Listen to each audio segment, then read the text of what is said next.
வணக்கம் ஜெய்ஹிந்த். தமிழ் தெலுங்கு திரைப்படத்தில் மட்டுமே நீங்கள் பார்க்கக்கூடிய காட்சிகள் இன்னைக்கு வங்காளத்தில் நேரடியாக நடந்திருக்கு. வங்கத்தோடைய தேர்தல் முடிவு திரிணாமுல் காங்கிரஸ் அகற்றப்பட்ட பிறகு ஒரு மிகப்பெரிய மாற்றம் வரும். இந்தியாவுடைய இன்டர்னல் செக்யூரிட்டிக்கு ஒரு மிக மிக முக்கியமான மாநிலம். இந்த தேர்தலை சாதாரணமாக எடுத்துக்க முடியாதுன்னு நான் சொல்லியிருந்தேன். ப்ரெடிக்ட் பண்ண மாதிரி ஒரு இன்சிடெண்ட்டாக நடந்துக்கிட்டு இருக்கு.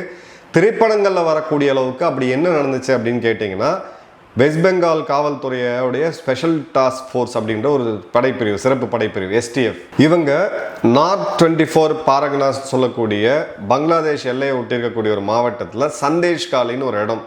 இந்த இடத்துல 5ஆம் தேதி இரவில் ஆரம்பித்து 6ஆம் தேதி விடிய விடிய ஒரு பெரிய ஒரு ரெய்டு வந்து பண்ணுறாங்க. சந்தேஷ்காலி, இந்த பேரை நீங்கள் ஏற்கனவே கேள்விப்பட்டிருப்பீங்க. 2014 இந்தியாவே அதிரக்கூடிய ஒரு செய்தி வந்துச்சு. ஷேக் ஷாஜகான் அப்படின்னு சொல்லக்கூடிய திரிணாமுல் காங்கிரஸை சேர்ந்த ஒரு லோக்கல் பொலிட்டீஷியன், அவன் கண்ட்ரோலில் அந்த மொத்த இடமுமே இருந்திருக்கு அப்படின்னு சொல்லி நூற்றுக்கணக்கான பெண்கள் சொல்ல முடியாத கொடுமை அளவுக்கு பாதிக்கப்பட்டு நிறையா பேர் அங்கே பார்த்தீங்கன்னா இடங்களை வந்து இழந்து அந்த சொந்த மாநிலத்தில் சொந்த ஊர்லேயே கொத்தடிமைகளாக வாழ்ந்து பிறகு இவனோட பண்ண ஒரு தாக்குதலில் நிறைய பேர் காயம்பட்டு நிறைய பேர் கொல்லப்பட்டு அகதிகளாக தப்பிச்சு வந்த ஒரு சம்பவம் இந்தியாவே கொஞ்சம் ஒதுக்கி போட்டுச்சு அப்படின்றத பார்க்குறோம்.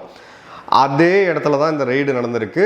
இப்போ இந்த முறை ரெய்டில் சிக்கினது யார் அப்படின்னு பார்த்தீங்கன்னா, திரிணாமுல் காங்கிரஸோடைய முன்னாள் மாவட்ட தலைவர் ராபின் தாஸ்.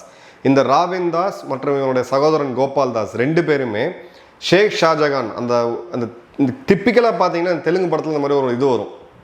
ஒருத்தன் கண்ட்ரோலில் ஒரு மாஃபியா டான் இருப்பான், அவன் கண்ட்ரோலில் அவங்க எல்லாமே இருக்கும்.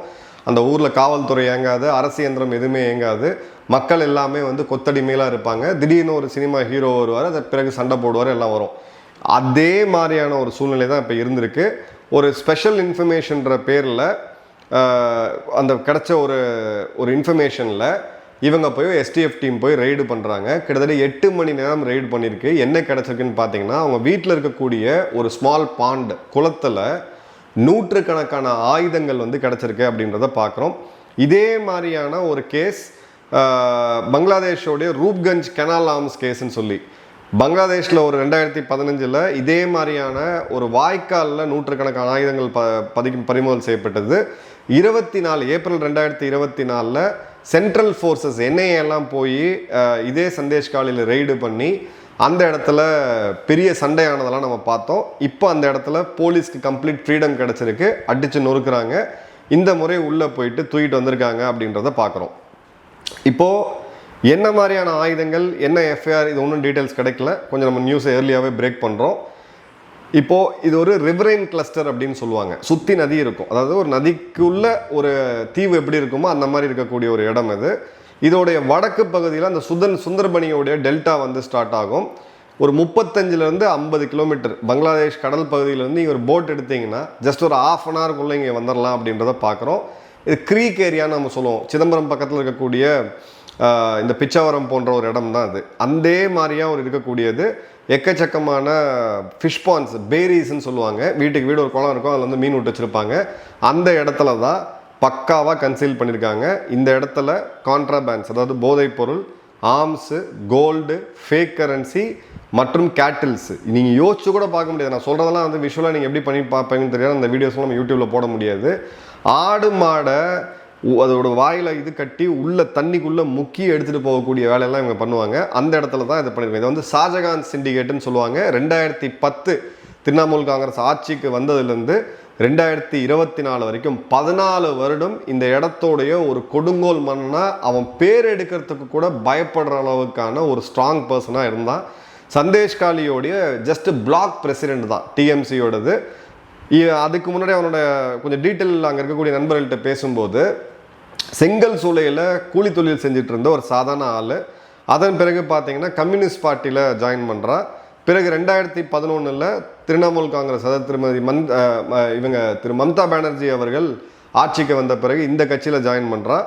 ஜாயின் பண்ண பிறகு ஃப்ரண்ட் எண்டில் ஒரு மீன் ஏற்றுமதி நிறுவனம் நடத்திட்டு பின்னாடி பார்த்தீங்க அப்படின்னா ஆர்ம்ஸ் ஸ்மக்லிங்கு, கேட்டல் ஸ்மக்லிங்கு, ஃபேக்ஸ் இது கரன்சி மற்றும் லேண்ட் கிராபிங், இது எல்லாத்தையும் ஒரு சேர பண்ணிட்டு இருந்தவன். 2024 என்ஃபோர்ஸ்மெண்ட் டைரக்டரேட் வந்து இவனை போய் கொஸ்டின் பண்ணுறதுக்கு போகிறாங்க. போகும்பொழுது அவனுடைய ஏன்னா ஒரு அங்கே இருக்கக்கூடிய ரேஷனில் ஒரு பெரிய ஸ்கேம் நடந்துச்சு. அந்த ஸ்கேம் சம்மந்தப்பட்டு இவனை ரெய்டு பண்ணுறதுக்கு கேள்வி கேட்கறதுக்கு தான் போகிறாங்க. ஒரு 1000 பேர் சுற்றி வளைச்சு இடி ஆஃபீஸர்ஸை கல்லால் அடித்து அங்கே கூட துணைக்கு போன சிஆர்பிஎஃப் ஆஃபீஸர்ஸ்லாம் வந்து உயிரை கையில் பிடிச்சி கடைசியாக இவனை போய் இன்னொரு பெரிய ஃபோர்ஸ் போட்டு மீட் எடுத்துகிட்டு வந்து அதன் பிறகு இவனை வந்து ஒரு 55 நாள் கைது வச்சுருந்தாங்க. பிறகு இது பெரிய நேஷனல் லெவல் நியூஸ் ஆன பிறகு இவன் கட்சியில் விட்டு நீக்கப்படுறான்.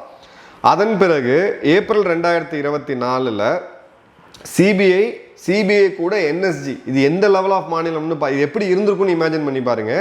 சிபிஐக்கு பாதுகாப்பு கொடுக்கறதுக்கு நம்மளுடைய ஸ்பெஷல் கமாண்டோ படைப்பிரிவான என்எஸ்ஜி இவங்க போய் ஒரு ரெய்டு பண்ணுறாங்க. இதே சந்தேஷ்காலியில் ஷாஜகானோடைய கூட்டாளி வீட்டில் ஃபாரின் மேட் பிஸ்டல்ஸு, நாட்டு வெடிகுண்டு போன்ற விஷயங்கள்லாம். அதன் பிறகு இவங்களுடைய ஃபோர்ஸ்டு சீசர் ஆஃப் லேண்ட், அதாவது ஒரு வீடு உங்களுக்கு ஒரு பட்டா லேண்ட் இருக்குது அப்படின்னா அனுபவ பாத்தியம்னு சொல்லுவாங்க. அங்கே இருக்க குட்டை வந்து ரெவென்யூ ரெக்கார்ட்ஸில் கவர்மெண்ட்டாக தான் இருக்கும். ஆனால் அங்கே இருக்கக்கூடிய மக்களுடைய வாழ்வாதாரம் சுற்றி தண்ணியாக இருக்கிறதுனால இந்த பகுதியை வந்து கொடுப்பாங்க. இதெல்லாம் இவன் கேப்சர் பண்ணி வச்சுருந்தான் அப்படின்னு சொல்லிட்டு ஒரு பெரிய இது நடந்துச்சு. அதன் பிறகு இப்போது ரொம்ப முக்கியமாக நம்ம வந்து பார்க்கணும். இதில் சந்தேஷ்காலியில் இவனால் கொல்லப்பட்ட நிறையா மக்களில் ஒருத்தங்க வந்து தப்பிச்சாங்க, ஒரு பெண்மணி வந்து தப்பிச்சாங்க. அவங்க பேர் வந்து ரேகா பாத்ரா. இந்த ரேகா பாத்ரா அவர்களை தான் ஒரு சாதாரண பெண்மணியை பிஜேபி வந்து 2024 கேண்டிடேட்டாக போட்ட பிறகு ஹிங்கால்கஞ்ச் அப்படின்ற ஒரு கான்ஸ்டிடுவன்சிலேருந்து இந்த முறை அவங்க எம்எல்ஏ ஆகி வந்திருக்கிறாங்க. இவங்க தான் வெளி உலகத்துக்கு வந்து இங்கே உள்ள என்ன நடந்துச்சு அப்படின்ற ஸ்டோரியை வந்து சொல்கிறாங்க. இப்போது இவங்களுடைய முதலமைச்சர் திரு சுதந்திர அதிகாரிகள் அவர் இது பண்ணும்போது ஒரு மேஜர் பிரேக் த்ரூ, இதை ஒரு நாளைக்கு இந்த மாதிரி 100 ரெய்டு நடக்கும். ஆனால் முதலமைச்சர் தன்னோட எக்ஸ்தலத்தில் பதிவிடுற அளவுக்கு ஒரு செய்தி இருக்குன்னா அதோடைய டெப்த் என்ன அப்படின்றத புரிஞ்சுக்கலாம். கும்ரகாலி, பசந்தி, சந்தேஷ்காலி இந்த 3 இடத்துலையும் மிகப்பெரிய இல்லீகல் ஃபயர் ஆர்ம் நெட்வொர்க். இது வந்து வெஸ்ட் பெங்காலோட முடிகிற பிரச்சனை நினைக்காதீங்க. இந்தியா முழுக்க இந்த மாதிரி லைசன்ஸ் இல்லாமல் இருக்கக்கூடிய இல்லீகல் வெப்பன்ஸ் யூஸ் பண்ணுற கேங்ஸ்டர்ஸு, ரவுடி, ஹிஸ்ட்ரி ஷீட்டர்ஸு இவங்க எல்லாருக்குமே ஆர்ம் சப்ளை எங்கேருந்து வருதுன்னு பார்த்தீங்கன்னா இது ஒரு மெயின் சோர்ஸ். ஒன்று வந்து நேபாள் வழியாக கடத்தி வரப்படக்கூடியது, அது பெருமளவுக்கு தடுக்கப்பட்டிருக்கு. இன்னொன்று மெயினாக பார்த்தீங்க அப்படின்னா இந்த இடம். ஸோ இது வந்து ஜஸ்ட் வெஸ்ட் பெங்கால் சம்மந்தப்பட்டது கிடையாது, நம்ம எல்லாரோடைய பாதுகாப்பு சம்மந்தப்பட்ட ஒரு மிக முக்கியமான இடம். அதன் பிறகு பார்த்தீங்க அப்படின்னா இது வந்து 2024 இங்கே ஆயுதங்கள் கைப்பற்ற போது இவங்களுடைய அன்றைய முதல்வர் மம்தா பானர்ஜி அவர்கள் என்ன சொன்னாங்கன்னா, இல்லை சிபிஐயே கொண்டு வந்து ஆயுதத்தை இங்கே வச்சு இவங்க வந்து ஃபோட்டோ எடுத்துட்டாங்க அப்படின்னு சொல்லியிருந்தாங்க. இதில் மிக முக்கியமாக நம்ம பார்க்க வேண்டியது பீகாரில் முங்கேர்னு ஒரு இடம் இருக்குது. அங்கே வந்து இந்த ஆர்ம்ஸ் ரெப்ளிகா பண்ணுவாங்க, கட்டான்னு சொல்லக்கூடிய இந்த ஒரு டைம் 2 டைம் சுடக்கூடிய நாட்டு துப்பாக்கிலாம் பண்ணுவாங்க. இது வந்து பாகிஸ்தானில் சைனாவில் தயாரிக்கப்பட்ட ஹை எண்ட் வெப்பன்ஸு பங்களாதேஷ் வழியாக கடத்தி வரப்பட்டு இவனுடைய ஷாஜகானுடைய இந்த மீன் நிறுவனம் சொல்லக்கூடிய அந்த ஃப்ரண்டேஜில் வச்சு இந்தியா முழுக்க மட்டும் கிடையாது, மியான்மார் போன்ற பல இடங்களுக்கு இன்சர்ஜென்சி அமைப்புகளுக்கு பயங்கரவாதிகள் கையில் போகிறதுக்கு ஒரு மிக முக்கியமான சோர்ஸு. அதை தான் இப்போ வந்து கை வச்சிருக்கிறாங்க அப்படின்றத பார்க்குறோம். ஸோ கிளியர் கட்டாக பார்டரில் செம்ம பெரிய ஆக்ஷன்ஸை இப்போ அவங்க பண்ணிக்கிட்டு இருக்காங்க. இது ஒரு ரெய்டோடு நிற்க போகிறது கிடையாது. இதில் சம்மந்தப்பட்ட ஆட்கள் எல்லாருமே அங்கே இருக்கக்கூடிய ஒரு முன்னாள் டிஎஸ்பி, ஒரு காவல்துறை ஓய்வு பெற்ற காவல்துறை அதிகாரி, அவர்கிட்ட நான் பேசும்போது திரு முகமது அவர்கள் அவர்கிட்ட நான் பேசும்போது என்ன சொன்னார்னா, இந்த இடத்துக்கு நான் ரெய்டு போகிறேன் அப்படின்றது நான் வீட்டில் கிட்டத்தட்ட என் மனைவிட்ட சொல்லிட்டு தான் போவேன், நான் திரும்ப வருவேனா இல்லையான்னு தெரியாதுட்டு. நான் இதெல்லாம் நிஜமாக பார்த்தீங்கன்னா பழைய திரைப்படங்களில் பார்த்துருக்கேன். இது நான் மிகைப்படுத்தி உங்களுக்கு சொல்கிற மாதிரி இருக்கும். இது வந்து அவர் என்கிட்ட சொன்னது. இந்த இடம்லாம் உள்ளே போக முடியாது, போலீஸே போக முடியாது உள்ள, அந்த அளவுக்கு வந்து இவனுங்க வந்து ரொம்ப இதுவாக இருப்பாங்க. இந்த இடம்லாம் வந்து எவ்வளோ வருஷம் ஆக போகுதுன்னு தெரில, பிரேக் பண்ண முடியாதுன்னு சொல்லிட்டு. ஸோ தாவூதோடைய அண்டர் வேர்ல்டை மும்பையில் பிரேக் பண்ணும்போது அதை பற்றி கிட்டத்தட்ட 7-8 திரைப்படங்கள் வந்துச்சு. அதை விட ஒரு லெவல் மேலே இருக்கக்கூடிய விஷயத்தை தான் இப்போ சந்தேஷ்காலியில் நம்மளுடைய மேற்கு வங்கத்தோடைய காவல்துறையினர் டீல் பண்ணிகிட்டு இருக்காங்க.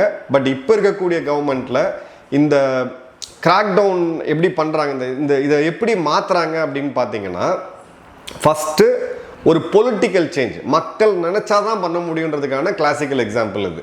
மக்கள் ஓட்டு போடவே பயப்படுறதுக்கு தங்கின இந்த இடங்களில் கிட்டத்தட்ட 3 மடங்கு 2 லட்சம் பேருக்கும் அதிகமாக துணை ராணுவத்தை டிப்ளாய் பண்ணி அந்த மக்களுக்கு அந்த செக்யூரிட்டியை கொடுத்து மக்கள் பெருமளவுக்கு வந்து வாக்கு செலுத்தி ஒரு ஆட்சி மாற்றம், பொலிட்டிக்கல் சேஞ்ச் ஒன்று ஏற்பட்டு அதன் பிறகு துறை ரீதியாக சிறப்பாக செயல்படக்கூடிய காவல்துறை அதிகாரிகளை ஃபுல் ஃப்ரீடமோடு இங்கே கொடுத்து அவங்களுக்கு தேவையான அதிகாரம், லீகல் சப்போர்ட் எல்லாத்தையும் கொடுத்த பிறகு தான் இந்த ஆக்ஷன்ஸை வந்து நம்ம பார்க்குறோம் அப்படின்றத இங்கே தெளிவாக அனலைஸ் பண்ணலாம்.